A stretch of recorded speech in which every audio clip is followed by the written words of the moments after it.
ഞങ്ങൾ തൃത്താലക്കാർക്കുമുണ്ട് അഹങ്കരിക്കാവുന്ന ഒരു സ്പോട്ട്. ആ സ്വപ്നകാലത്ത് നമ്മുടെ ഉമ്മൻചാണ്ടി സാർ ഞങ്ങളുടെ നാടിനു വേണ്ടി തുറന്നു തന്ന ഹൃദ്യമായ സ്പോട്ട് എന്ന് തന്നെ വേണം പറയാൻ.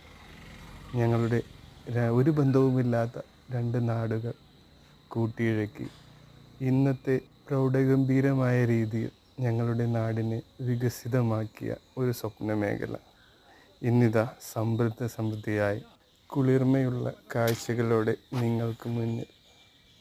ഇതൊക്കെ നാടിൻ്റെ അഹങ്കരിക്കാവുന്ന സ്വത്ത് തന്നെ. ഞങ്ങൾ പ്രവാസികൾക്ക് നാട്ടിലെത്തുമ്പോൾ നാടിൻ്റെ മധുരം നുണയാനും ആ അറ്റ്മോസ്ഫിയറോട് കൂടി ജീവിക്കാനും ഒരു പ്രധാന ഘടകം തന്നെയാണ് ഈ നാട്ടുമത്സ്യവും. നാട്ടിലെ കൊച്ചു വർത്തമാനങ്ങളോട് ഇഴുകിച്ചേരാനും അതിൻ്റെ ആസ്വാദ്യം നുകരാനും ഒരു ഭാഗ്യം ചെയ്ത സ്പോട്ട് തന്നെയാണ് ഞങ്ങൾ തൃത്താല വെള്ളിയങ്കല്ല്.